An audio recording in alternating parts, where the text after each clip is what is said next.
দেখো ছাত্রছাত্রীরা, আজকের যে ভিডিওতে যেটা পড়ানো হবে সেটা হচ্ছে নিরপেক্ষ বচনের ভেনচিত্র। এই প্রসঙ্গে বলি, আগের যে ভিডিওটি সেখানে ছিল আমাদের নিরপেক্ষ বচনের বুলীয় ভাষ্য। দেখো, দুটো কিন্তু সম্পূর্ণরূপে রিলেটেড।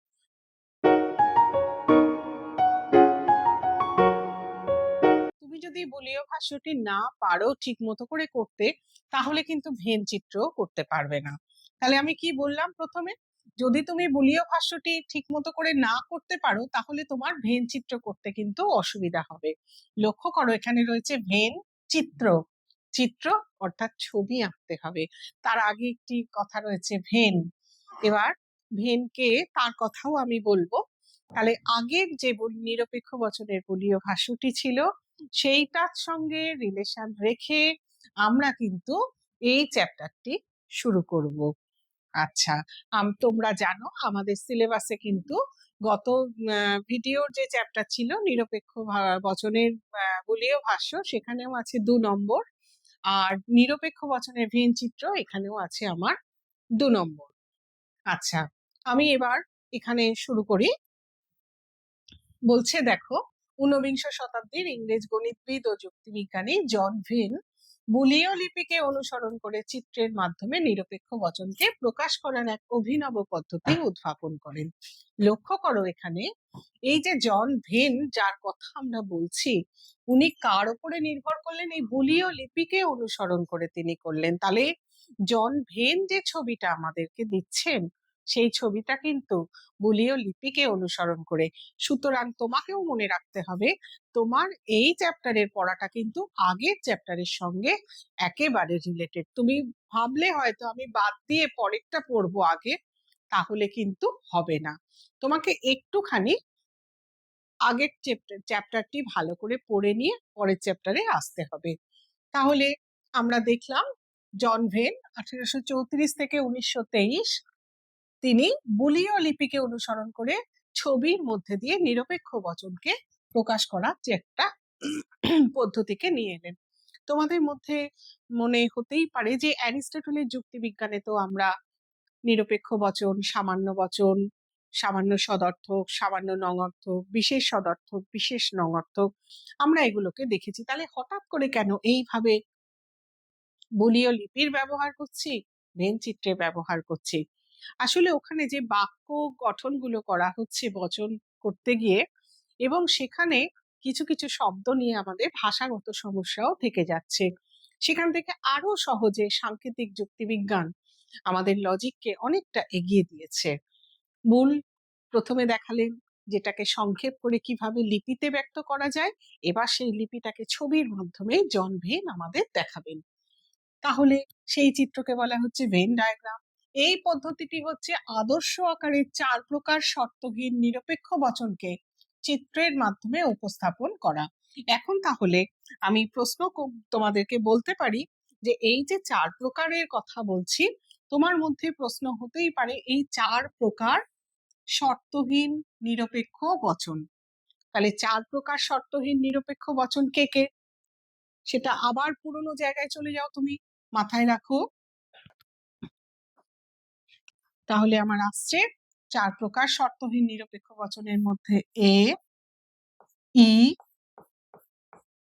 আই, ও। তাহলে আমি এই 4 প্রকার নিরপেক্ষ বচনকে তাহলে আমি পাচ্ছি। তাহলে 4 প্রকার এই যে শর্তহীন নিরপেক্ষ বচন, তাহলে এ, ই, আই, ও আমরা পেলাম। এদেরকে আমি ছবির মধ্যে দিয়ে প্রকাশ করব। জর্জ বুলের মতে নিরপেক্ষ বচনের অন্তর্গত প্রত্যেকটি পদ এক একটি শ্রেণীকে নির্দেশ করে। আবারও বলি, জর্জ বুলের মতে নিরপেক্ষ বচনের অন্তর্গত প্রত্যেকটি পদ এক একটি শ্রেণীকে নির্দেশ করে।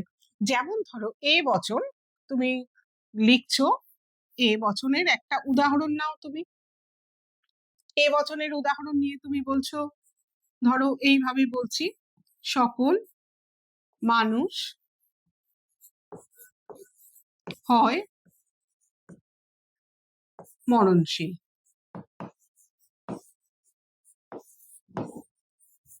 তোমরা খাতা বের করে একটুখানি লিখে নিতে পারো যে সকল মানুষ হয় মরণশীল, এটা এই বচনের একটা উদাহরণ। তাহলে এইখানে রয়েছে হচ্ছে মানুষ, এটা হচ্ছে উদ্দেশ্য পদ। মরণশীল হচ্ছে আমার বিধেয় পদ। এইখানে আমি ধরো মানুষকে ধরলাম হচ্ছে এস, মরণশীলকে ধরলাম হচ্ছে আমি পি। তাহলে এবার আমি বলি যে এস আর পি তো দুটো শ্রেণীকে নির্দেশ করে, আমরা পেয়ে গেছি।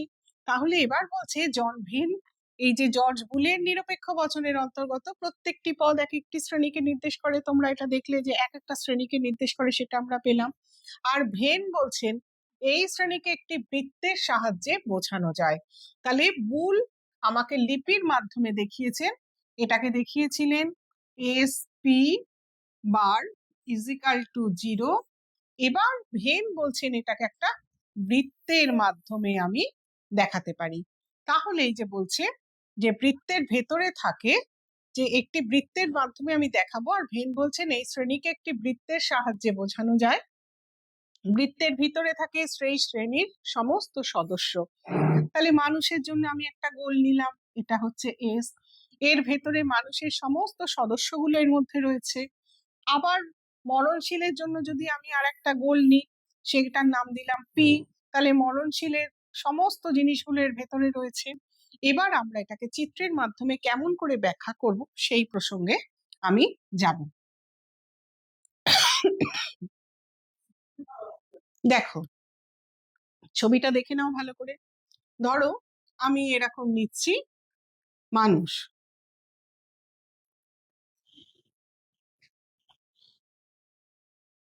ধরো আমি এখানে নিলাম মানুষ সমান সমান হচ্ছে এম।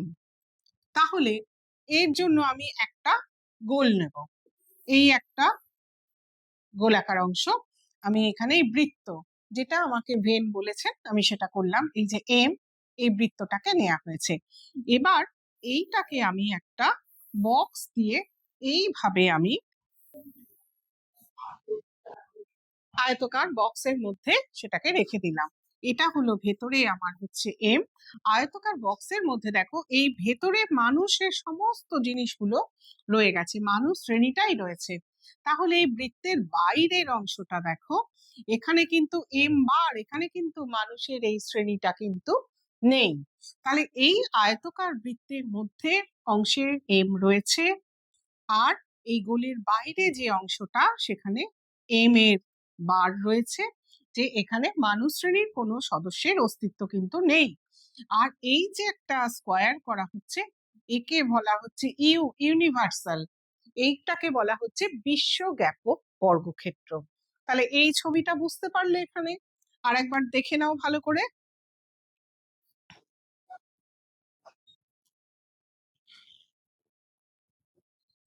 তাহলে আয়তকারের মধ্যে রয়েছে ইউ, ভেতরে রয়েছে এম, পাশে রয়েছে হচ্ছে আমার এম বার। আমি আর একবার আগের অংশে আসছি। দেখো জন ভেন বলছেন এই শ্রেণীকে একটি বৃত্তের সাহায্যে বোঝানো যায়। তাহলে আমরা এই যে এমটা দেখালাম তোমাদের যেটা, তাহলে এম শ্রেণীটাকে আমি কিসের মাধ্যমে দেখিয়েছিলাম? এম শ্রেণীকে আমি একটি বৃত্তের মাধ্যমে এম শ্রেণীটিকে আমি দেখিয়েছি। তাহলে বৃত্তের মাধ্যমে আমি এম শ্রেণীকে দেখালাম। আর এই বৃত্তের ভেতরে থাকে সেই শ্রেণীর সব সদস্য, যেমন মানুষ শ্রেণীটিকে আমরা এই চিত্রের মাধ্যমে দেখালাম। আর বৃত্তের বাইরে আমার এই আয়তকার বক্স করে নিয়ে আবারও যাচ্ছি, সেখানে আমি দেখালাম মানুষ শ্রেণীটির কোনো সদস্য নেই।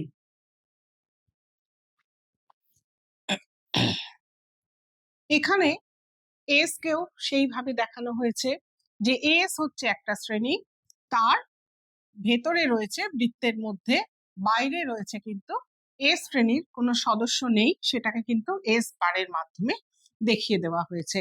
তাহলে আমরা ভেন চিত্রে আমরা দেখলাম যে এইভাবে চিত্রের মাধ্যমে এগুলো প্রকাশ করা হচ্ছে। আমরা তো সাধারণত নিরপেক্ষ বচনে দুটো পদের কথা আমরা পেয়েছি, ওই দুটো পদ দিয়ে নির্দেশিত শ্রেণীগুলোকে আমরা চিত্রিত করছি।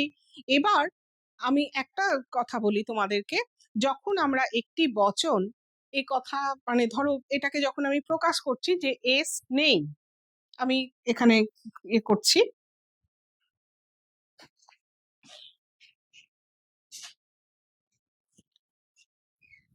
ধরো আমি বললাম এস নেই, শুধু একটা জিনিস বললাম, এস নেই। তাহলে আমি এটাকে কেমন করে চিত্রে অঙ্কন করব সেটা আমি তোমাদের একটুখানি বলবো। এস নেই এর অর্থ হচ্ছে এস অস্তিত্বশীল নয়। তাহলে আমি এটার অর্থ হচ্ছে কি, এস অস্তিত্বশীল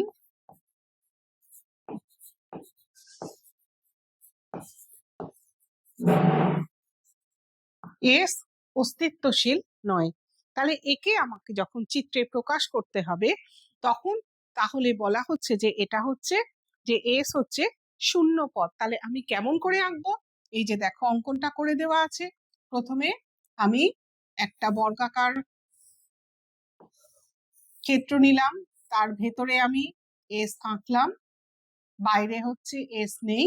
তাহলে ভেতরটাকে আমি এইভাবে শেড দিয়ে পূরণ করে দেবো। দেখো ছবিতে দেখানো হয়েছে এস ইজিক্যাল টু 0। এটা বুলিয় ভাষায় আমি কেমন করে লিখবো? এস নেই, এস ইজিক্যাল টু 0 এটা করে দেওয়া আছে।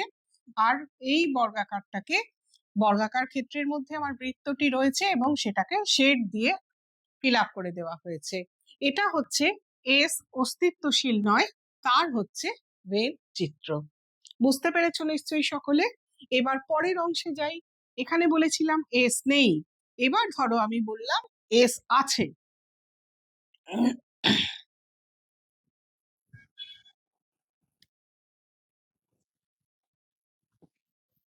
এস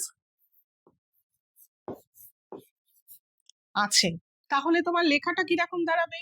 আগেরটা ছিল এস অস্তিত্বশীল নয়, তাহলে এইখানটা হয়ে যাবে তোমার এস অস্তিত্বশীল। এস অস্তিত্বশীল অর্থাৎ এস হয় অস্তিত্বশীল। তখন আমি ছবিটা কেমন করে আঁকবো বা এর বুলিয় লিপিটা কেমন করে হবে সেই অংশতে আমি এবার আসছি।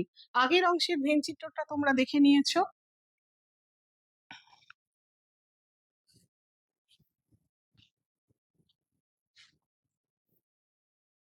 এবার দেখো যেটা আমি বলেছিলাম এস আছে, অর্থাৎ এস হচ্ছে অস্তিত্বশীল, সেটা আমাকে দেখানো হচ্ছে বুলিয় লিপিতে এস নট ইকুয়াল টু 0। আর ওইভাবে গোল করে নিয়ে, এইভাবে আমার গোলটা করে নিয়ে তাকে ক্রস দিয়ে বুঝিয়ে দেওয়া হচ্ছে। তাহলে কত সহজে হয়ে গেল দেখো। যখন আমি বলছি এস আছে তখন তার বুলিয় লিপি দাঁড়াচ্ছে এটা। এটা মনে রাখবে, এটা হচ্ছে বুলিয় লিপি বা বুলিয় ভাষ্য। তাহলে এস আছে বুলিয় ভাষ্য হচ্ছে এটা। এবার তুমি এটাকে চিত্রের মাধ্যমে প্রকাশ করলে, তাহলে আমাদের এখানে যেটা দেখা গেল যে ভেন চিত্রে আমরা কিভাবে একটা একটা শ্রেণীকে নিয়ে আসছি। তাহলে জন ভেন লিপির মূল হচ্ছে লিপির মাধ্যমে দেখিয়েছেন, জন ভেন আমাদেরকে দেখাচ্ছে চিত্রের মাধ্যমে। আমরা কিন্তু একদম আধুনিক যুক্তিবিজ্ঞান বা সাংকেতিক যুক্তিবিজ্ঞানের মধ্যে আমরা কিন্তু অন্তর্ভুক্ত হয়ে পড়েছি এইভাবে। এরপরে আমি দুটো বৃত্ত দেখাবো। দেখো পরের অংশে এই যে দুটো বৃত্ত রয়েছে, একটা হচ্ছে এস বৃত্ত, একটা হচ্ছে পি বৃত্ত। দেখো পুরোটা এই পুরোটা হচ্ছে তোমার হচ্ছে এস, এখানে লেখা আছে। আর এইখানের অংশটা সম্পূর্ণটা হচ্ছে পি। তাহলে এই দুটোকে ওভারল্যাপ করে এঁকেছি আমি। এবার তোমরা বলতেই পারো কেন ওভারল্যাপ করে আঁকবো, আমি তো এরকম আলাদা আলাদা করে আঁকতে পারতাম। আমার শ্রেণী গুণফলের কথাটা আমরা বুলিয় ভাষায় বলেছি, সেইটার কনসেপ্টটা তোমাকে এবার নিয়ে আসতে হবে এখানে। তাহলে এই দুটোকে পরস্পর ছেদি বৃত্ত হিসাবে অঙ্কন করা হবে। অঙ্কন করে আমি যেখানে দেখাচ্ছি এই এস আর পি, তোমরা জানো যে একটা নিরপেক্ষ বচন দুটো অংশের কথা বলছে, একটা উদ্দেশ্য পদ একটা বিধেয় পদ। তাহলে এটা উদ্দেশ্য পদের গোল আর একটা বিধেয় পদের গোল, দুটোকে আমি ওভারল্যাপ করে দেখালাম। দেখানোর পর এই অংশটায় কে আছে দেখো, এখানে এস আছে আমার আর পি হচ্ছে নেই। এই অংশটায় দেখো এসও রয়েছে, পিও রয়েছে। আর এই অংশটাতে দেখো এস নেই, কারণ এস এর গোলটা আমার এখানে শেষ হয়ে যাচ্ছে, পি কিন্তু এখানে রয়েছে। আর এইটার বাইরের অংশটাতে দেখো এসও নেই, পিও নেই। সম্পূর্ণটাকে আমার একটা বর্গাকারের মধ্যে এটাকে কিন্তু রেখে দেওয়া হয়েছে। এবার তাহলে লক্ষ্য করো, এই 1 নম্বর অংশ আমি কি বলছি, এস আর পি এই দুটো পরস্পরচ্ছেদী বৃত্তের মধ্যে দুটো অংশই কিন্তু এখানে আমার রয়েছে। তাহলে 1 নম্বর অংশে এস পি দুটোই রয়েছে। 2 নম্বর অংশে কি রয়েছে, এস আছে পি নেই। 3 নম্বর অংশে লক্ষ্য করো, 3 অংশে রয়েছে এস নেই পি আছে। এবার এই গোলের বাইরের অংশে লক্ষ্য করে দেখো, এসও নেই পিও নেই। তাহলে কটা অংশ আমরা পেলাম? যখন আমি দুটো গোলকে পরস্পরচ্ছেদী বৃত্ত হিসাবে আমি আঁকছি, তখন আমি কটা অংশ পাচ্ছি দেখো ভেন চিত্রে, 1টা 2টো 3টে 4টে। তাহলে 4টে অংশকে ভেন চিত্র নির্দেশ করছে। তাহলে একটা নিরপেক্ষ বচনে যখন ভেন চিত্র আমরা করছি, তখন আমরা কিন্তু এইভাবে 4টে অংশ দেখতে পাচ্ছি। এবার পরের অংশে চলে আসি আমরা। এই ছবিটা লক্ষ্য করে একটু দেখে নাও যে ওইভাবেই আমার 4টে অংশ এখানে রয়েছে, একটা অংশে শেড করে দেওয়া রয়েছে। এবার তোমাদের মধ্যে প্রশ্ন হতেই পারে, হঠাৎ এইভাবে ছবিটা এলো কি করে? নিরপেক্ষ বচনে যে কথা আমি বলছিলাম, নিরপেক্ষ বচনে প্রথমটা হচ্ছে সামান্য সদর্থক বচন। সামান্য সদর্থক বচন হচ্ছে কোনটা? এ বচন। তো এ বচন একটা তুমি উদাহরণ নাও। এ বচনের একটা উদাহরণ নিলে কি তুমি বলতেই পারো,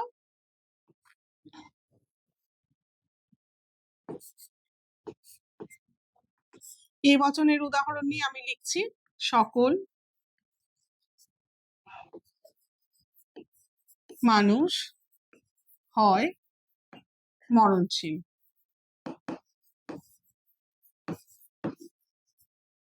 আচ্ছা, এবার ধরি এখানে মানুষ সমান সমান হচ্ছে এস, মরণশীল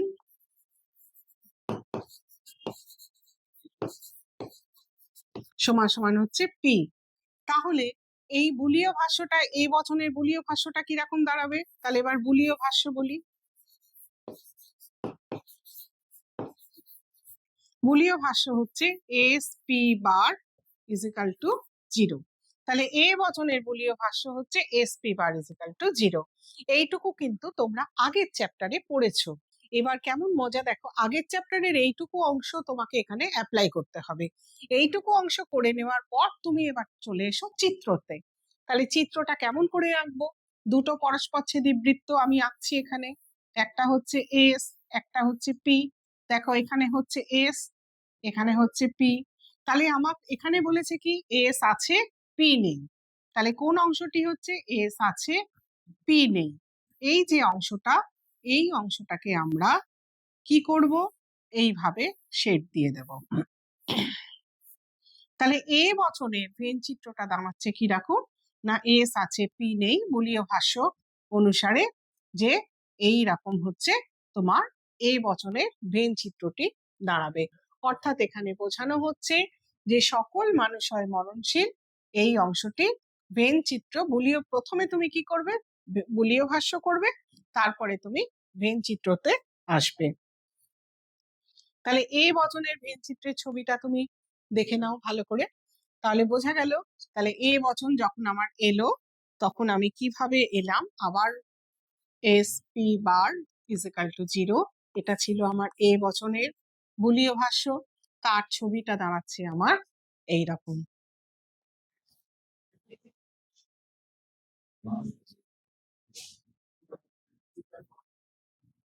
এরপরে আসবো আমরা ই বচন।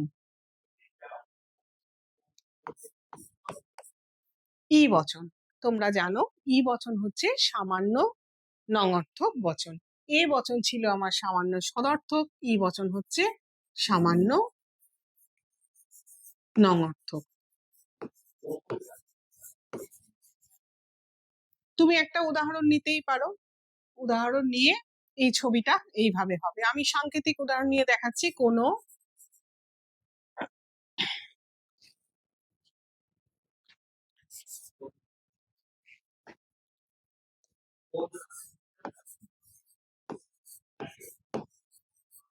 এস নয় P, S P is equal to 0। তাহলে S P is equal to 0 এটা হচ্ছে আমার, বলো, বুলীয় ভাষ্য।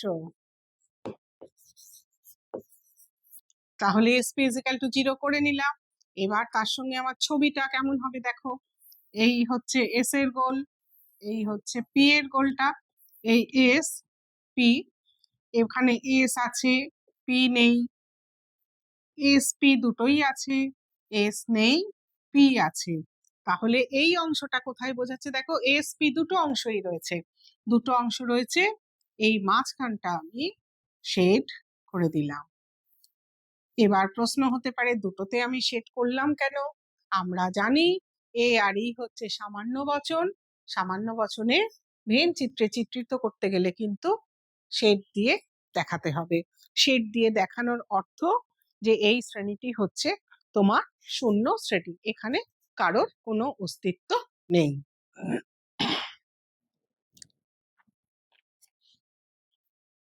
পরের ছবি, তাহলে পরের ছবি লক্ষ্য করে দেখো, এই ছবিটা আবার অন্যরকম হয়েছে একটুখানি, মাঝখানে একটা ক্রস বসেছে। এবার আমি এই অংশে যাই,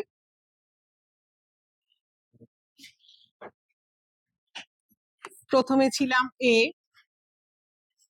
S P bar is equal to 0, তারপরে গেছে হচ্ছে E, S P is equal to 0, আই বচন বুলীয় ভাষ্য হচ্ছে S P not equal to 0, তার মানে এটা হচ্ছে বিশেষ বচন। বিশেষ বচন মানে এখানে কোনো একজন সদস্যের অস্তিত্ব কিন্তু রয়েছে। তাহলে কোনো একজন সদস্যের অস্তিত্ব রয়েছে এটা বোঝানোর জন্য আমরা কি ব্যবহার করব? বুলীয় ভাষ্য পড়ানোর সময় বলেছিলাম যে সেখানে আমরা ক্রস চিহ্নকে ব্যবহার করব। এখানে দেখো সেইভাবে আই বচন, আমি একটি উদাহরণ নিচ্ছি,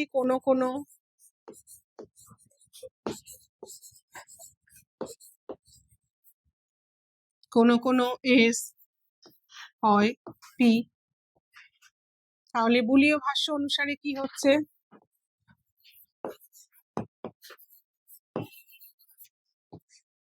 S P not equal to 0।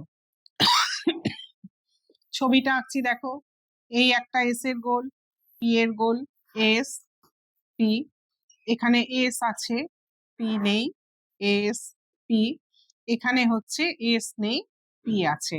তাহলে আই বচন বলছে এস পি, এই অংশটাকে বলছে, যেহেতু এটা হচ্ছে বিশেষ বচন, এখানে নট ইকুয়াল টু 0, এটাও মনে রাখার একটা উপায়। সেখানে আমি দেখতে পাচ্ছি যে অন্তত একটি হলেও সেই সদস্যের অস্তিত্ব রয়েছে, সেই কারণে আমরা ভেন চিত্রে এখানে এটা ক্রস দিয়ে বোঝাবো।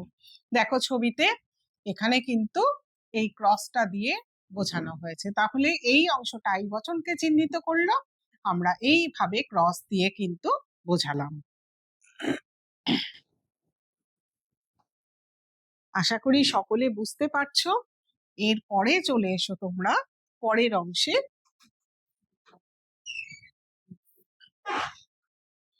এরপরে চলে যাচ্ছি, দেখো এই ছবিটা কেমন মজা, দেখো এই ছবিটার আবার প্রথম দিকে ক্রস দেওয়া রয়েছে, আমার পড়ে রয়েছে কোন বচনটি না, ও বচন। ও বচন আমার রয়েছে, ও বচনের একটা উদাহরণ নাও, কোনো ফুল নয় লাল, এরকমও তুমি বলতে পারো, বা সাংকেতিক আকারে চলে এসো, কোনো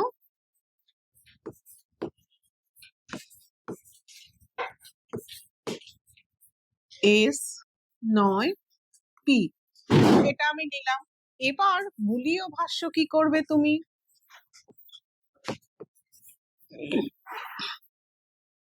S P bar not equal to 0, তার মানে এস আছে পি নেই।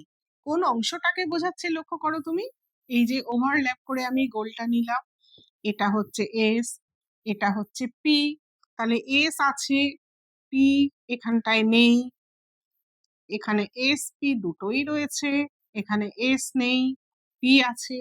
তাহলে আমার দেখো ও বচন বোঝাচ্ছে আমার এই অংশটিতে, তাহলে এইখানে ক্রস চিহ্ন বসে যাবে। এখানে দেখো এইরকম ক্রস চিহ্ন বসেছে, ও বচন বলছে যে এখানে অন্তত একজনেরও অস্তিত্ব কিন্তু রয়েছে।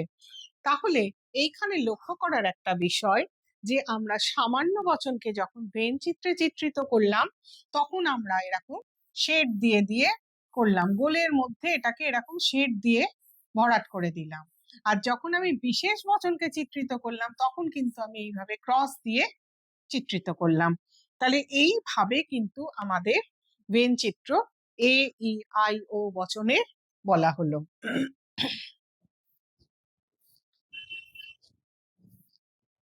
আচ্ছা, তাহলে আরেকবার আমি বলছি, এই চিত্রতে কি বোঝানো হয়েছিল? কটা শ্রেণীকে নির্দেশ করছে। এই চিত্রতে বোঝানো হয়েছে কটি শ্রেণী রয়েছে। কয়টি শ্রেণী? তাহলে চারটে শ্রেণীকে এখানে নির্দেশ করছে। চারটে উপশ্রেণী রয়েছে আমার। এই উপশ্রেণীগুলো 1 2 3 4 এই অংশ দিয়ে বোঝানো হয়েছে। এখানে এস আছে, পি নেই। এস পি দুটোই রয়েছে, এস নেই পি আছে, আর এখানে এসও নেই পিও নেই। এবার দ্বিতীয় যে ছবিটা ছিল সেটা হচ্ছে এ বচনের ছবি, এ বচনের ভেন চিত্র। এ বচনের ভেন চিত্র একবার দেখে নাও সকলে ঠিক করে। এ বচনের ভেন চিত্র, এটি সামান্য বচন, আমরা কিন্তু এইভাবে শেড দিয়ে দিয়ে বুঝিয়েছি। এই অংশগুলোতে আমরা এরকম করে শেড দিয়ে দিয়ে বোঝানো হয়েছে।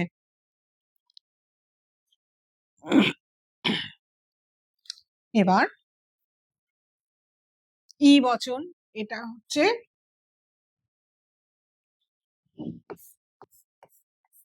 ই বচনের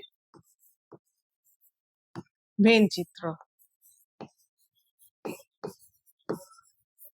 ই বচনের ভেন চিত্র, ই বচনের ভেন চিত্রটা দেখে নাও কেমন হয়েছে। তাহলে এ আর ই এর মধ্যে পার্থক্যটা বুঝতে পারছো কেমন করে হচ্ছে।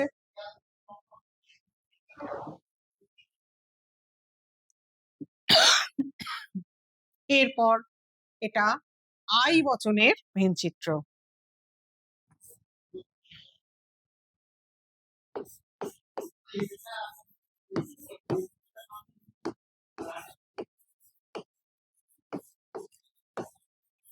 আই বচনের ভেন চিত্র দেখো করে দেওয়া হয়েছে।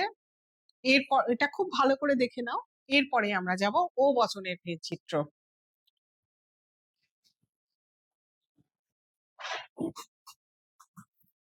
এইটা দেখো ও বচনের ভেন চিত্র।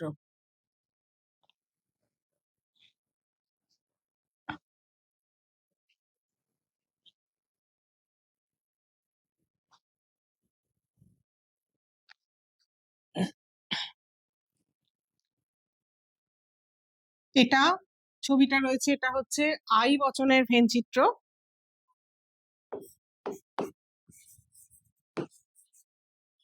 আই বচন ভেন চিত্র। বুলীয় ভাষ্যটা ছিল আমার S P not equal to 0।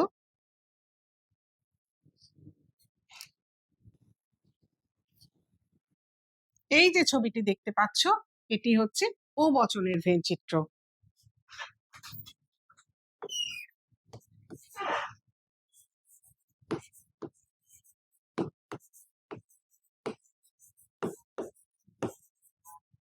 ও বচনের বুলীয় ভাষ্যটা আমার কি ছিল? S P bar not equal to 0। তাহলে আমরা এখানে দেখলাম এ ই আই ও চারটে নিরপেক্ষ বচনের ভেন চিত্র। নিশ্চয়ই লক্ষ্য করেছো চারটে যে নিরপেক্ষ বচন, হঠাৎ করে তুমি এ ই আই ও বচনের ভেন চিত্র আঁকতে পারবে না। তোমাকে কি কি করতে হবে পরপর স্টেপগুলো লক্ষ্য করো। প্রথমে তোমাকে বচনটার বুলীয় লিপি আনতে হবে। বুলীয় লিপি আনার পরে তুমি ভেন চিত্রটি অঙ্কন করবে। তাহলে প্রথমে যে কোনো একটি বচনকে আমরা নেব, বা তোমাকে এইভাবে প্রশ্নতে বলা হতে পারে নিচের বাক্যটিকে ভেন চিত্র করে দেখাও। ধরো এরকম করে বললো কেবলমাত্র শিশুরাই সরল, এটাকে বললো বাক্যটিকে ভেন চিত্রের মাধ্যমে ব্যক্ত করো। তুমি কেমন করে করবে? তোমার প্রথম স্টেপ হচ্ছে বাক্যটাকে তুমি নিয়ে আসবে তর্ক বিজ্ঞানসম্মত আকারে বা যুক্তিবিজ্ঞানসম্মত আকারে। যুক্তিবিজ্ঞানসম্মত আকারে আনার পর তুমি তাকে নিয়ে আসছো, তুমি বচন পেয়ে গেলে, তারপরে তুমি করছো হচ্ছে বচনের বুলীয় ভাষ্য, তারপরে তুমি করছো তার ভেনচিত্র।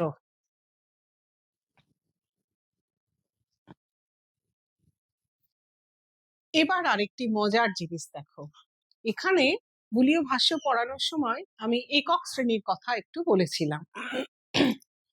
বলছে আবার কখনো কখনো বচনগুলিতে একটি শ্রেণী সিঙ্গেল ক্লাসের কথা বলা থাকে।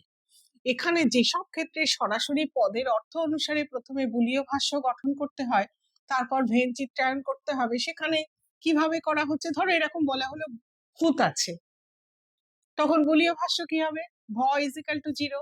তখন ভেন চিত্র কি হবে? এই যেটা গোল করলো করে মাঝখানে ক্রস দিয়ে দিল, কেননা আছে বলেছে, তার মানে ভূত হচ্ছে অস্তিত্বশীল।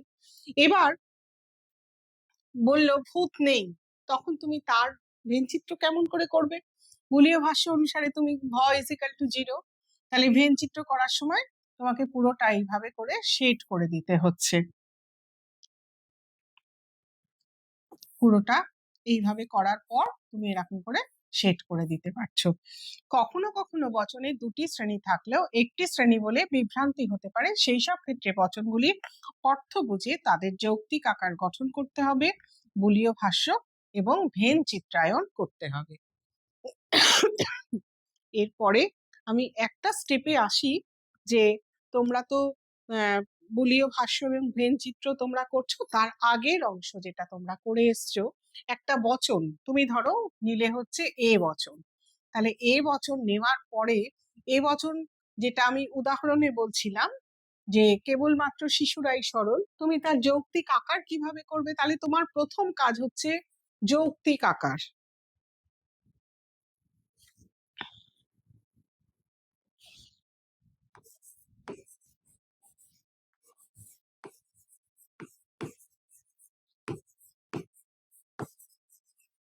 যৌক্তিক আকার করা, এটা হচ্ছে তোমার প্রথম 1 নম্বর কাজ।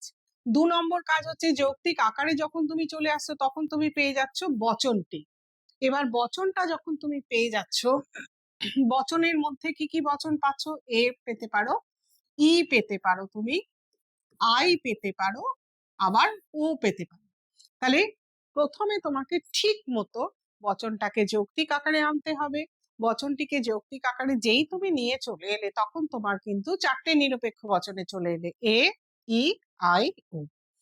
এবার 4টে ওই নিরপেক্ষ বচনের মধ্যে যেটা তোমার এলো সেটার উপরে তুমি কি করছো? তাহলে এটা ছিল তোমার 2 নম্বর। 3 নম্বর কাজে চলে যাচ্ছে, সেটার বুলীয় ভাষ্য করছো।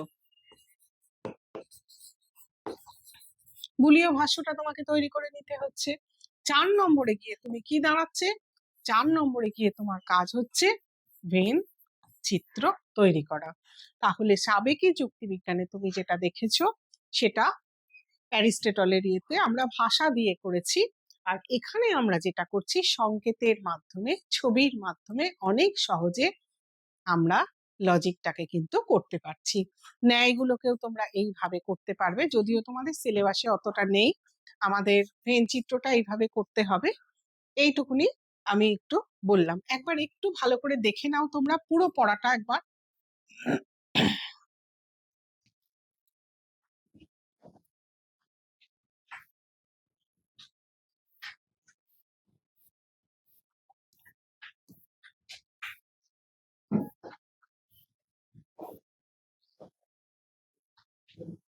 একবার পুরোটা একবার দেখো।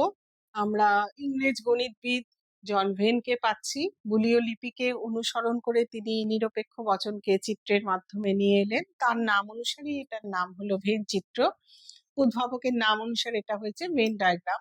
এই পদ্ধতিটা হচ্ছে আদর্শ আকারের যে আমরা 4 প্রকার নিরপেক্ষ বচন পেয়েছিলাম। আবারও বলি 4 প্রকার নিরপেক্ষ বচন কি কি ছিল? এ, ই, আই, ও। সামান্য সদর্থক বচন এ, সামান্য নঙর্থক বচন ই, বিশেষ সদর্থক বচন হচ্ছে আই, আর বিশেষ নঙর্থক বচন হচ্ছে ও। এই 4 প্রকার নিরপেক্ষ বচনকে আমরা চিত্রের মাধ্যমে উপস্থাপন করলাম। এই চিত্রে আমরা শুধু বৃত্তকেই ব্যবহার করেছি। জর্জ বুলের মতে নিরপেক্ষ বচনের অন্তর্গত প্রত্যেকটি পদ এক একটি শ্রেণীকে নির্দেশ করে। আর ভেন বলছেন এই শ্রেণীকে একটি বৃত্তের সাহায্যে বোঝানো যায়। বৃত্তের ভিতরে থাকে সেই শ্রেণীর সব সদস্য। যেমন মানুষ শ্রেণীটিকে আমরা চিত্রের মাধ্যমে ব্যাখ্যা করব। কিভাবে ব্যাখ্যা করব আমরা দেখিয়েছিলাম যে এই দেখো মানুষ শ্রেণীটি, বাইরে মানুষ শ্রেণীর নেই কেউ, এটা ইউনিভার্সাল একটা বিশ্বব্যাপক বর্গক্ষেত্রের মধ্যে রয়েছে। এই অংশটাকে আমরা এইভাবে ব্যাখ্যা করেছি। তাহলে এই যে জায়গাটা বললাম, এখানে একটা প্রশ্ন আসতেই পারে, বিশ্বব্যাপক বর্গক্ষেত্র কাকে বলে? এই জায়গাটা তোমাকে একটুখানি ভালো করে দেখতে হবে। বিশ্বব্যাপক বর্গক্ষেত্র,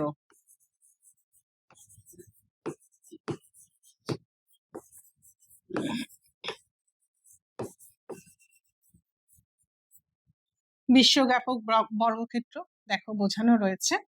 তুমি একটুখানি তোমার বইটা সামনে রেখে নিজে এই অংশটি শুনে নিয়ে খাতায় একটুখানি নোট করে নাও। খুব অল্প পড়া, বেশি নয়।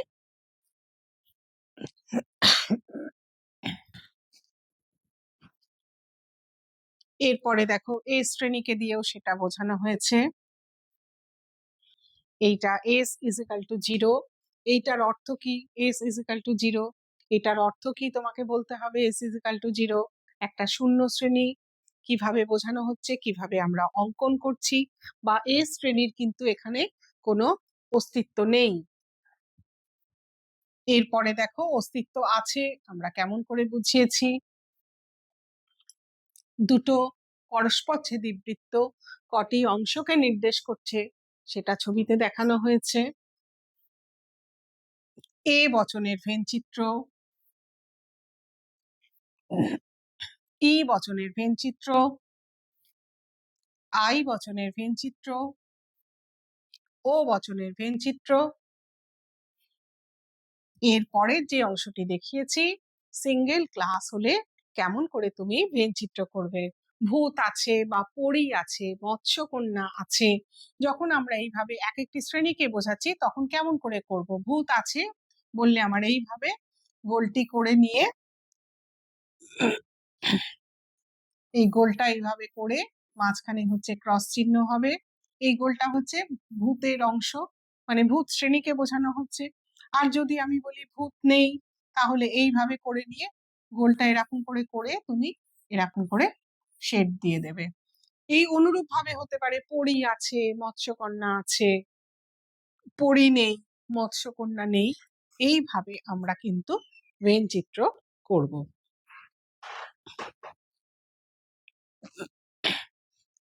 এ তো গেল এই অংশ। এবার মনে হতে পারে যে আমার এখান থেকে প্রশ্ন কেমন করে আসবে। প্রশ্ন এভাবেই হতে পারে যে এ বচনের ভেন চিত্র দেখাও, ই বচনের ভেন চিত্র দেখাও। তখন তুমি এইভাবে ছবি দেবে।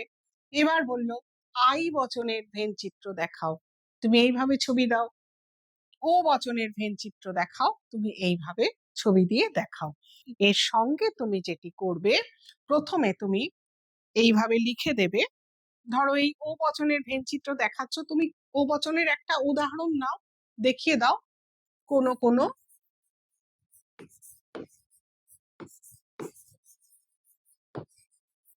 এস নয় পি। এবার করো তুমি বুলীয় ভাষ্য।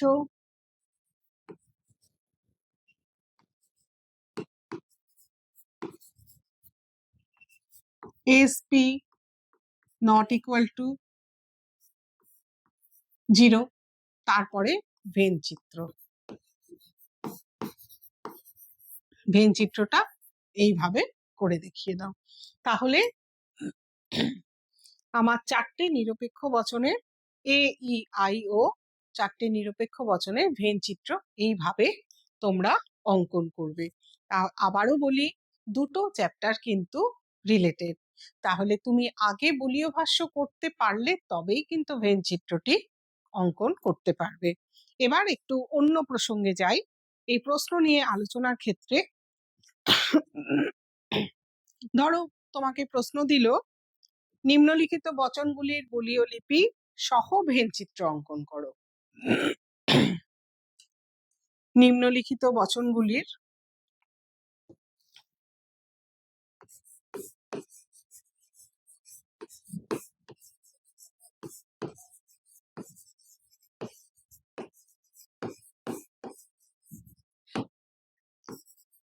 বুলীয় লিপি সহ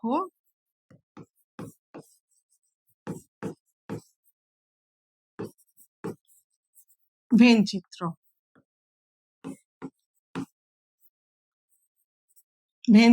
অঙ্কন করো। তাহলে তুমি কিভাবে করবে? নিম্নলিখিত বচনগুলির বুলীয় লিপি সহ ভেনচিত্র অঙ্কন করো।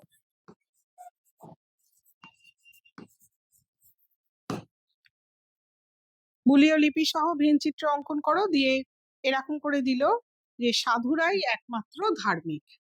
আমি এই প্রশ্নটি লিখছি, সাধুরাই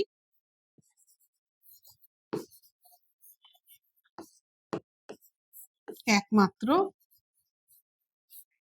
ধার্মিক। তুমি তো এটা দেখে প্রথমেই কি করতে পারবে ভেনচিত্র? ভাবো তো, ভেবে দেখো তো তুমি প্রথমে এটা দেখে করতে পারবে কিনা। পারবে না। তোমার প্রথম কাজ হচ্ছে এর কি করতে হবে, যুক্তিবিজ্ঞান সম্মত আকার বা যৌক্তিক আকার। প্রথমেই আসবে হচ্ছে যৌক্তিক আকার।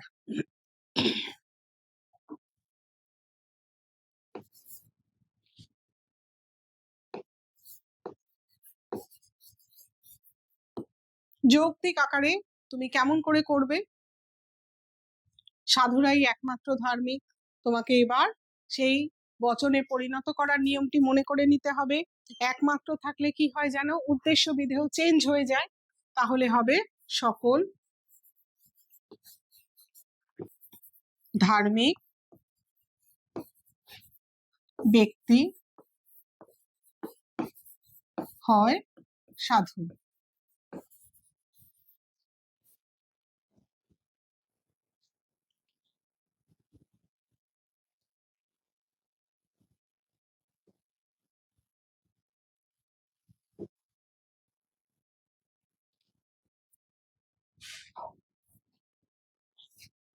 সকল ধার্মিক ব্যক্তি হয় সাধু, এটা তুমি করলে। করার পরে তোমাকে করতে হবে হচ্ছে বুলীয় ভাষ্য।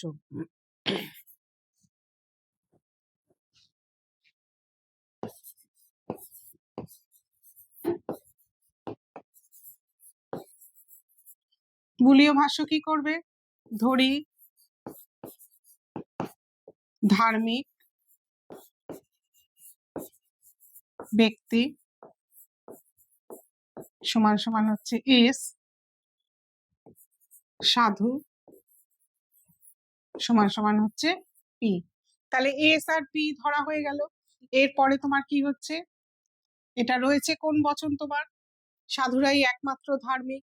তাহলে আমার হলো কি, একমাত্র আছে বলে আমি করলাম সকল ধার্মিক ব্যক্তি হয় সাধু। তাহলে ধরি এখানে ধার্মিক ব্যক্তি সমান সমান এস, সাধু সমান সমান পি। তাহলে বুলীয় ভাষ্য হচ্ছে S P bar is equal to 0। Venn চিত্রের ছবিটা দেখো তুমি,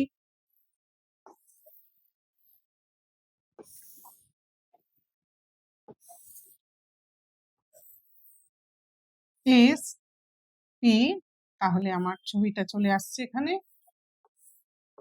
এইভাবে, S P bar is equal to 0।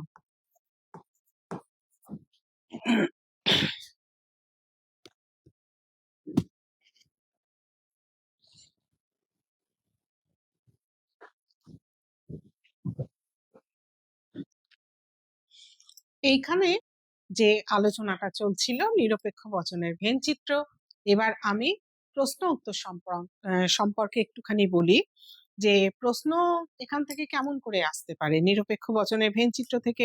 তোমার এখান থেকে প্রশ্ন হতেই পারে, আমি একটু আগেও বলেছিলাম যে এ বচনের ভেনচিত্র দেখাও, এ নিরপেক্ষ বচনের ভেনচিত্র দেখাও, ই নিরপেক্ষ বচনের ভেনচিত্র দেখাও, আই নিরপেক্ষ বচনের ভেনচিত্র দেখাও, ও নিরপেক্ষ বচনের ভেনচিত্র দেখাও। এরপরে তোমাকে দিতে পারে এরকম করে যে নিচের বাক্যগুলিকে ভেনচিত্রের মাধ্যমে দেখাও। আমি আরেকটি বলছি এরকম করে যে কোনো কিছুই পূর্ণ নয়।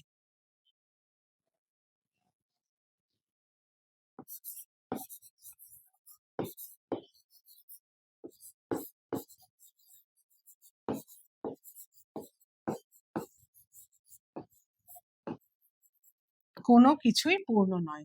তোমাকে এরকম একটি বাক্য দিয়ে দিয়েছে, দিয়ে বলেছে ভেন চিত্রের মাধ্যমে এটিকে দেখাও।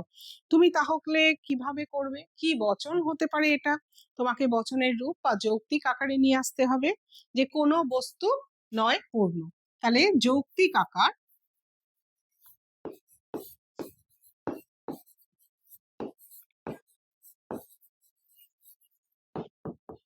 কি আসছে? কোনো বস্তু নয় পূর্ণ। এটা তোমার যৌক্তিক আকার এলো। কি বচন দাঁড়ালো এটা? এটা দাঁড়ালো হচ্ছে ই বচন। তাহলে যৌক্তিক আকার আমি পেলাম। প্রথমে ছিল একটি বাক্য, তার ভেনচিত্র করব, যৌক্তিক আকার পেলাম, আমার এলো ই বচন। এবার আমি করব হচ্ছে বুলীয় ভাষ্য।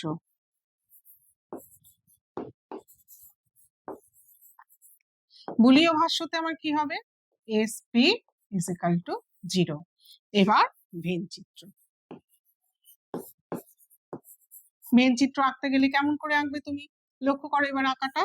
প্রথমে একটা বক্সের মধ্যে করে নাও, নিয়ে একটা এস, একটা হচ্ছে পি, এস পি। তুমি অংশগুলোকে চিত্রিত করে দাও। এখানে এস আছে, পি নেই।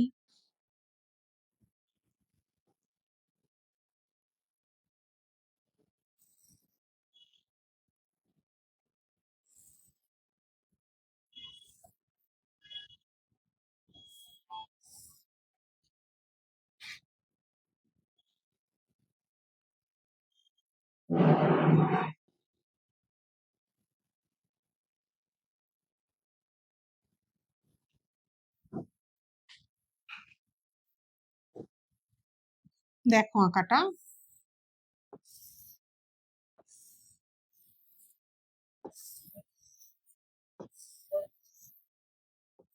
এস পি, এস আর পি এই অংশটাতে রয়েছে, এখানে এস আছে, পি নেই, এখানে এস নেই, পি আছে। তাহলে এই অংশটা আমার ভেন চিত্রে চলে এলো। তাহলে কোনো বস্তু নয় পূর্ণ, তার ভেন চিত্র কেমন করে করলাম? এইভাবে আমি করলাম। তোমাকে পরীক্ষার খাতায় কিন্তু এইভাবে করতে হবে।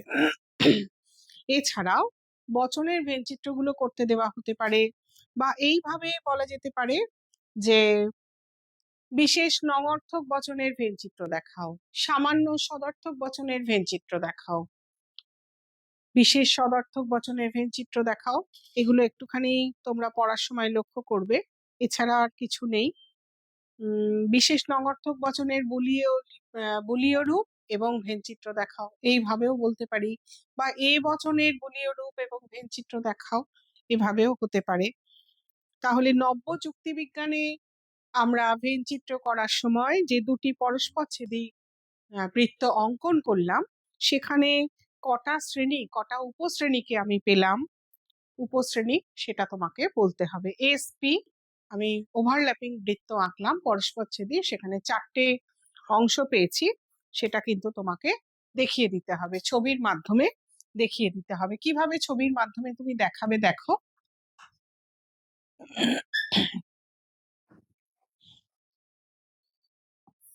এই হচ্ছে এস একটা শ্রেণী, আর হচ্ছে পি একটা শ্রেণী, দুটো শ্রেণী রয়েছে। তাহলে এখানে একটা অংশকে তুমি পাচ্ছ উপশ্রেণী, এখানে একটাকে পাচ্ছ, এখানে একটাকে পাচ্ছ। এটাকে আমি যদি পুরোটা বর্গাকার, বিশ্বব্যাপক বর্গক্ষেত্র বর্গাকারের মধ্যে ঢুকিয়ে দিই, বাইরের অংশটাই হচ্ছে এসও নেই, পিও নেই। এইভাবে যে 4টে শ্রেণীকে নির্দেশ করছে সেটাকে বলতে হবে। চিত্রের মাধ্যমে নিরপেক্ষ বচনকে প্রকাশ করার পদ্ধতি উদ্ভাবন করেছেন কোন দার্শনিক? অবশ্যই জন ভেন। আর লিপিটাকার, বুলীয় লিপি জর্জ বুলের। তাহলে আমাদের আজকের পড়া এইটুকুই রইল, যে আমরা ভেন চিত্র কিভাবে 4টে নিরপেক্ষ বচনের অঙ্কন করতে হয় সেটা আমরা পরপর দেখে নিলাম। শূন্য শ্রেণীকে আঁকবো কি করে, বিশেষ যেটা অস্তিত্বশীল তাকে কেমন করে আঁকবো, এই 4টে শ্রেণীকে নির্দেশ করছে উপশ্রেণীগুলো রয়েছে, দেখে নাও। এরপরে হচ্ছে এ বচনের ভেনচিত্র, ই বচনের ভেনচিত্র, আই বচনের ভেনচিত্র, ও বচনের ভেনচিত্র। তারপরে আমি যেটা বলেছি সিঙ্গেল ক্লাস হলে, একটি শ্রেণী হলে তুমি কেমন করে আঁকবে সেটা বলা হয়েছে। আশা করি সকলে বুঝতে পেরেছো। খুব ভালো থেকো সকলে।